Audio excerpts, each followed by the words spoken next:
I mean, Steph Curry doing things that only Steph Curry can do. This guy hits a shot full court from the tunnel. How does that go in? Now here's range.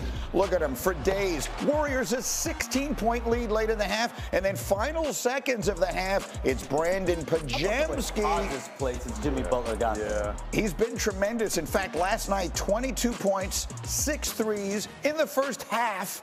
Warriors by 13 at the break. But the fourth quarter, this one got good. The Warriors lead is 8. LeBron guarding Jimmy. Close. Butler knocks it in. He had 11. Warriors by 11. But these teams would start trading haymakers down the stretch. Chums, how about LeBron from deep for 3? He had probably his best game since returning from that groin strain. He said last night he felt the best he's felt since that. It's a soft tissue injury. That's a tough injury for a 40-year-old to come back from. Now they're turning defense into offense, going the other way. It's Austin Reeves in the corner. It's a 7-point game with 5 minutes to go. A few plays later, still a 7-point game. Hachimura, no. Luka Doncic, it wasn't his night, but he gets this one to go. It's a 5-point game. Next play, Warriors possession. Where are you going? What, are you kidding? Where do you think? It is Steph and the Warriors by 7. 2 minutes left. Still 7. Dagger. Steph, again, huge shot. 10-point lead. Ensuing Lakers possession. Not going away. LeBron, inside of 2 minutes. Right in the face of Draymond Green. He loves it. Lakers down 7. A minute to go in the fourth. It's a 9-point game. Reeves crossing up Steph. It's a 6-point game. Here we go. 5 points is the margin. 30 seconds left. Lakers with a chance. We got a steal. We got a kick. We got a pretty good look for Dorian Finney-Smith, but it will not go.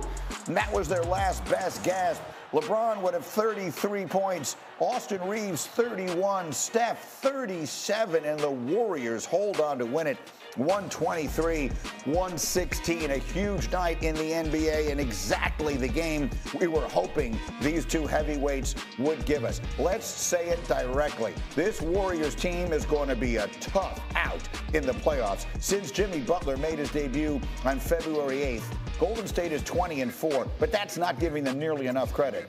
They are 19-2 when Butler and Curry play together, and Steph has been brilliant. He's averaging 28 points a game since they got Jimmy Butler. That is up from 22 before the deal was made. Put your feet up. We got a lot of time to get to all this. I'm not taking a break for a while. Windman, this was a big night. Felt like a big night last night. Where do we begin?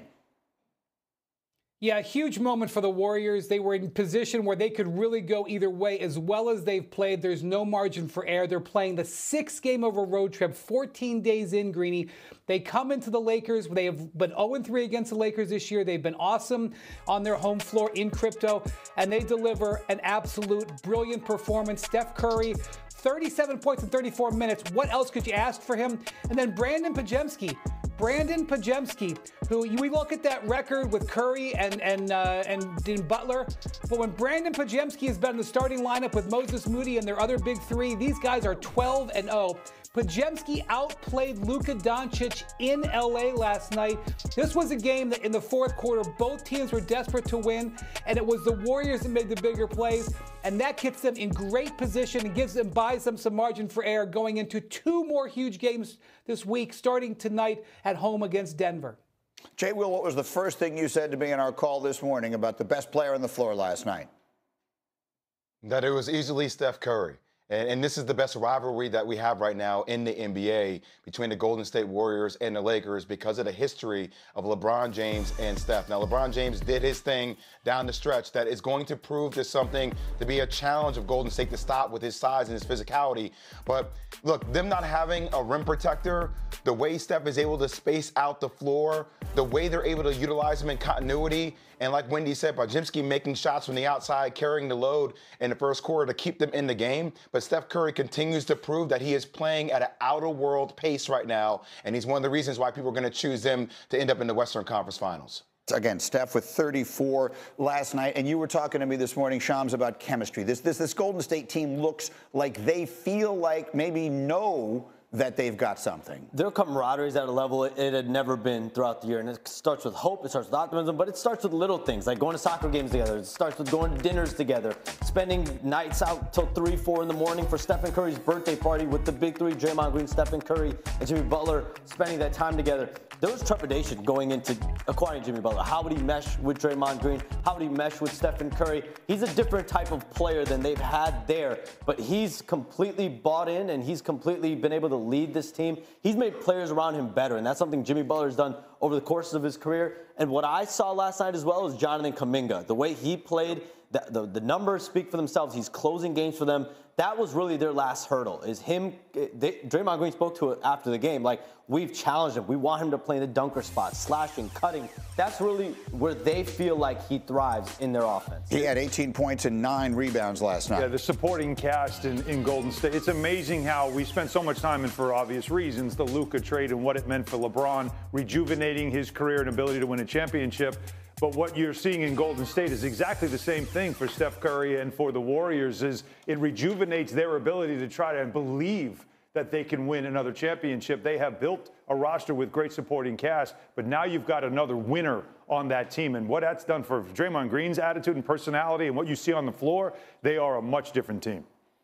8:17 is our next stop here, Cindy, because for every action, there is an equal opposite reaction. So great night, Golden State. Bad night, Luka Doncic. 6 of 17 from the floor, 0 for 6 from 3. First time in 114 games for him that he has failed to make a 3. On defense, as the primary defender, the Warriors shot 55% from the floor against Luka, including 6 of 12 from 3. And afterwards, Luka was honest in his own assessment, and so was his coach.